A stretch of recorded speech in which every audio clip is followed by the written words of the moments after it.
हम हर रोज़ इन रास्तों से गुज़रते हैं। हमारे चारों तरफ ज़िंदगी मुस्कुराती है, लहराती है, लेकिन हम अक्सर इसे बस एक मंज़र समझकर आगे बढ़ जाते हैं। क्या आपने कभी सोचा है कि जिस घास पर हम पैर रखकर आगे निकल जाते हैं या जिस पौधे को हम एक मामूली झाड़ी समझते हैं, उसके अंदर एक पूरी सल्तनत बसी हुई है।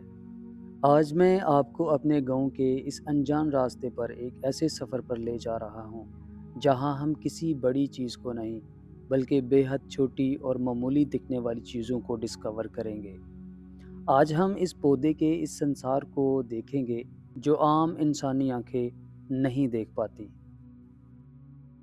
ज़रा अपनी नज़र को और करीब लाइए। इस पत्ते को देखिए, बज़ाहिर ये सिर्फ़ एक हरा पत्ता है, लेकिन जब हम इसे इस तरह क्लोज़अप में देखते हैं, तो ऐसा लगता है जैसे किसी बहुत बड़े इंजीनियर ने इसके अंदर करोड़ों रास्तों का एक नक्शा बना दिया हो। ये बारीक नसें जो आपको नज़र आ रही हैं, ये इस पौधे की रगें हैं। इंसान ने बड़ी-बड़ी फैक्ट्रियाँ बनाई, जिनमें बहुत शोर होता है, धुआँ निकलता है, लेकिन अल्लाह की इस फैक्ट्री को देखिए, बगैर किसी शोर के, बगैर किसी आलूदगी के। ये पत्ता पूरी दुनिया के लिए ऑक्सीजन और अपने लिए ज़िंदगी तैयार कर रहा है। क्या ये किसी मोज़े से कम है?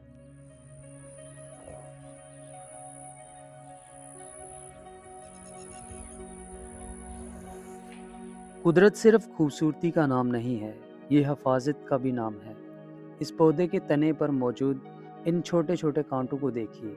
दूर से देखने पर ये बुरे लगते हैं, लेकिन करीब से देखने पर समझ आता है कि ये इस नाजुक पौधे की ढाल हैं। और इस छोटे से पौधे को देखिए, इसने किसी महंगे गमले में जन्म नहीं लिया।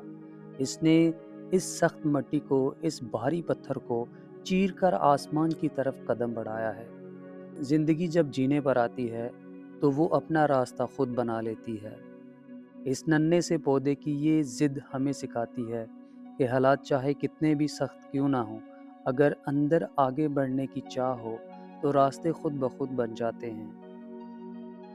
और सुबह के इस वक्त और इस पत्ते की नोक पर ठहरे शबनम के इस नन्हे कतरे को देखिए। ये सिर्फ पानी का एक कतरा नहीं है। अगर आप इसे गौर से देखें, तो इस एक छोटी सी बूंद के अंदर पूरा आसमान और आसपास का पूरा नज़ारा अक्स रिफ्लेक्ट हो रहा है। एक कतरा पानी और उसके अंदर पूरी कायनात का अक्स। उस रब की कारीगरी की कोई हद नहीं है। वो चाहे तो एक छोटी सी बूंद में पूरा जहां दिखा दे, और चाहे तो एक छोटे से बीज के अंदर सदियों पुराना दरख्त छुपा दे। हम सब जिंदगी की इस भाग दौड़ में इतने मसरूफ़ हो चुके हैं कि हमारे पास ठहरने का वक्त ही नहीं है। हम बड़ी बड़ी खुशियाँ ढूंढते हैं, महंगे महंगे सफ़रों पर निकलते हैं, लेकिन सुकून और कुदरत की असल निशानियाँ तो हमारे कदमों के पास बिखरी पड़ी हैं। अगली बार जब आप किसी पौधे के पास से गुजरें, तो बस एक सेकंड के लिए ठहरिएगा, उसे देखिएगा, क्योंकि वो बेजुबान पौधा भी चीख चीख कर कह रहा होता है कि इस कायनात को चलाने वाली ज़ात कितनी अजीम है। उम्मीद है आज की छोटी सी दरियाफ्त आपके दिल को एक नया इत्मीनान दे गई होगी। मिलते हैं आपसे एक नए सफ़र में किसी और छुपे हुए राज के साथ। उतनी देर के लिए अपने भाई को इजाज़त दें। अल्लाह हाफिज़।